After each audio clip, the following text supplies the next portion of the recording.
चलिए आप लोग जल्दी से क्लास में आ जाइए। अभी मैं आप लोग को हिंदी व्याकरण पढ़ाने वाली हूँ, तो आप लोग रेडी हो जाइए।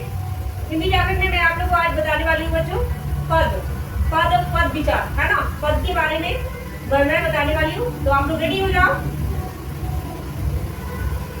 तो बच्चों क्या पढ़ने वाले हो आप लोग? पद विचार। तो आप लोग रेडी हो जाइए, कॉपी और पेन निकाल लीजिए, नोट भी कीजिएगा और पूछिएगा।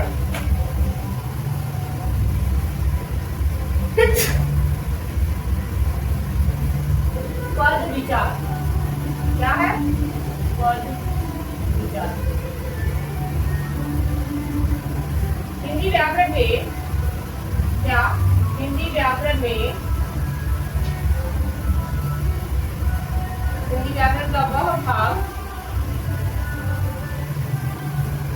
है जिसमें हम सीखते हैं क्या? सीखते हैं कि कोई स्वतंत्र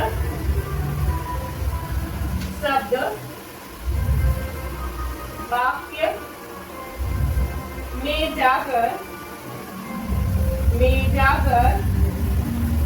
पद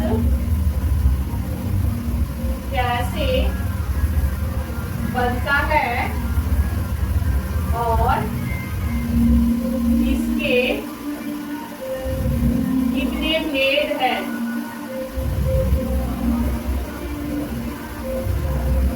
है ना। हमें शब्द और पद में अंतर पहले देख लेते हैं। शब्द और पद। शब्द क्या है बच्चों? मैं आप लोगों को शब्द बताई थी। शब्द वर्णों का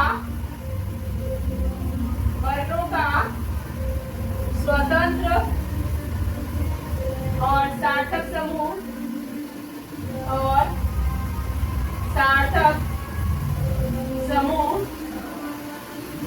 शब्द कहलाता है। जब तक यह वाक्य के बाहर है यह शब्द होता है ना। जैसे लड़का, आम, खाना, ये इस तरह से जो भी बनते हैं वो क्या होते हैं? शब्द होते हैं। अब पद किसे कहते हैं? तो पद जब किसी शब्द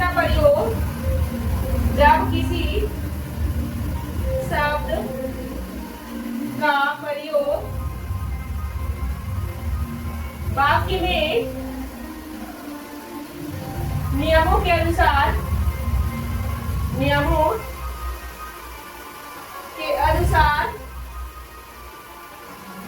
किया जाता है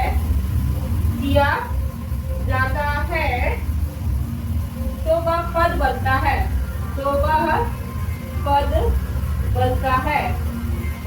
ना। जैसे आम खाता है, तो ये एक पद बन गया, है ना। तीनों अलग अलग हैं जो क्या है? पद है। इन तीनों को अलग अलग, ये तीनों तीन पद है ना। तीनों पद मिलकर एक वाक्य बना, समझ में आई बात? तो यहाँ है वर्णों का स्वतंत्र और सार्थक समूह क्या कहलाता है? शब्द कहलाता है। जब तक यह वाक्य के बाहर है तो ये क्या रहता है? शब्द होता है। जैसे कि लड़का एक शब्द है, आम भी एक शब्द है, खाना भी एक शब्द है। जब किसी शब्द का प्रयोग वाक्य में नियमों के अनुसार से करते हैं तो वो एक क्या बन जाते हैं? पद बन जाते हैं। समझ में आ गई बात? तो चलिए आगे बढ़ते हैं। इसके प्रकार है ना, पद के कितने प्रकार हैं? तो ये मैनुअली दो प्रकार के होते हैं, एक विकारी और एक अविकारी। आप लोगों को मैं पहले ही बता चुकी हूँ। पद मुख्य रूप से दो प्रकार के होते हैं, है ना। क्या? विकारी, विकारी शब्द।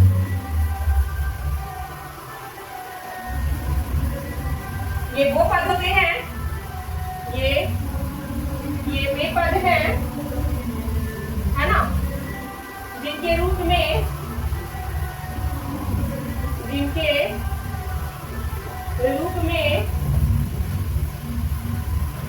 लिंग,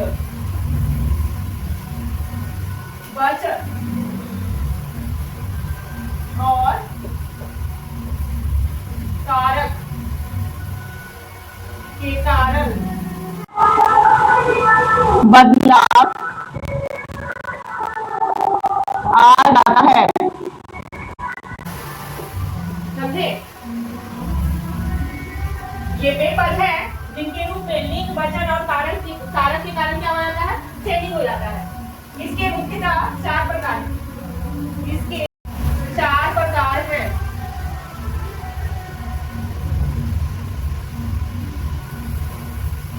पहला, संज्ञा। संज्ञा तो आप सभी जानते हैं बच्चों। संज्ञा क्या होता है? किसी व्यक्ति, वस्तु या स्थान का भाव, स्थान का नाम, है ना। जैसे लड़का, नाम, स्थान, इस तरह से आपका ये संज्ञा है ना। उसी तरह से दूसरा है सर्वनाम। सर्वनाम संज्ञा के स्थान पर आने वाला, संज्ञा के स्थान पर आने वाला, क्या? संज्ञा के स्थान पर आने वाला। जैसे मैं, वह, तुम, वे लोग, है ना, इत्यादि। ठीक है। उसके बाद है विशेषण। विशेषण क्या है बच्चों? आप लोगों को मैं पढ़ाई हूं ना। विशेषण क्या है? संज्ञा और सर्वनाम की विशेषता बताता है। संज्ञा या सर्वनाम की विशेषता बताता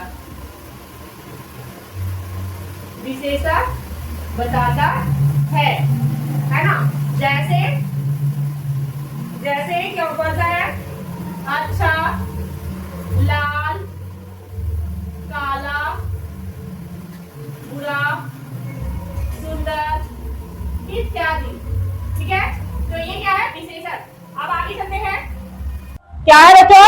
क्रिया, यानी कि जो क्या करता है? ये किसी कार्य के होने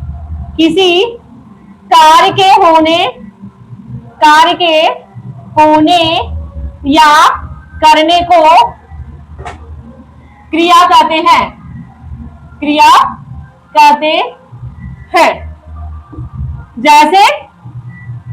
जैसे का पढ़ना, लिखना, सोचना इत्यादि। तो ये जो 4 थे वो क्या थे आपके? अविकारी शब्द। क्या थे? अविकारी। ये 4 जो थे वो विकारी शब्द थे। सॉरी बच्चों, मैं अविकारी बोल दी। ठीक है। ये जो 4 पद थे वो क्या थे आपका? विकारी शब्द, है ना। तो पद में मेनोली कितने हैं? 2 हैं, एक विकारी और एक अविकारी। अब हम चलते हैं अविकारी शब्द में। तो दूसरा है अविकारी। क्या है बच्चों? अविकारी।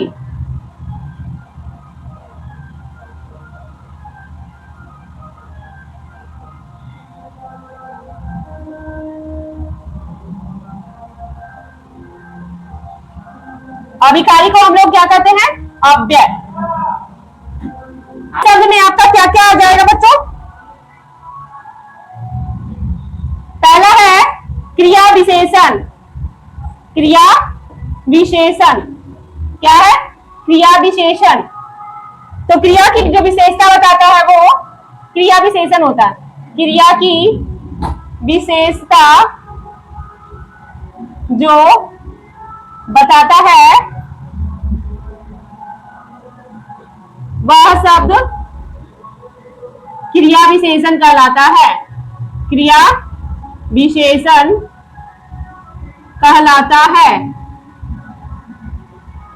जैसे जैसे में आपका क्या क्या हो जाएगा बच्चों? धीरे धीरे, धीरे धीरे, तेज, आज इत्यादि। फिर है दूसरा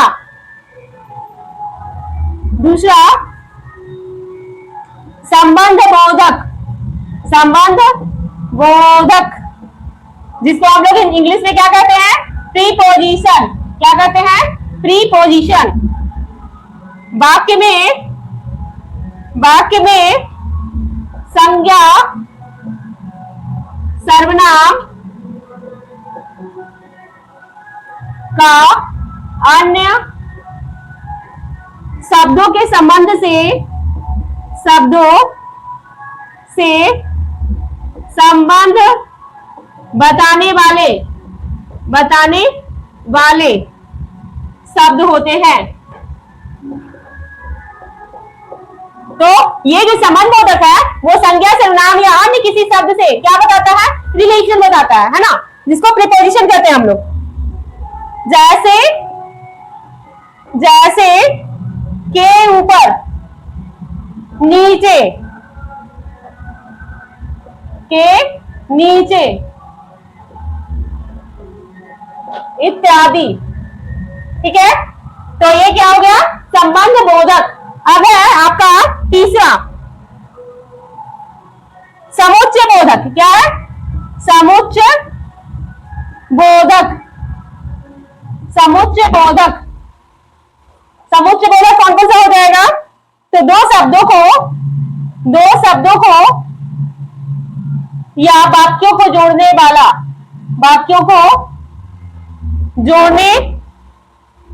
वाला शब्द समुच्चय बोधक होता है, जिसको हम लोग क्या कहते हैं इंग्लिश में? कंजंक्शन। जैसे और, लेकिन, क्योंकि और इत्यादि, है ना। ये आपका क्या है? समुच्चय बोधक। आगे तो अब है बच्चों चौथा कौन सा? विस्मयादि बोधक। विस्मयादि बोधक, है ना। ये क्या है? जिसको हम लोग इंट्रोडक्शन कहते हैं। ये क्या है? मन के भाव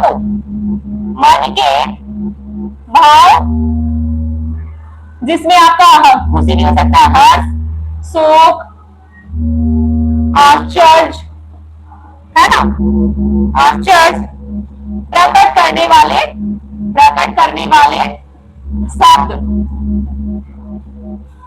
है ना।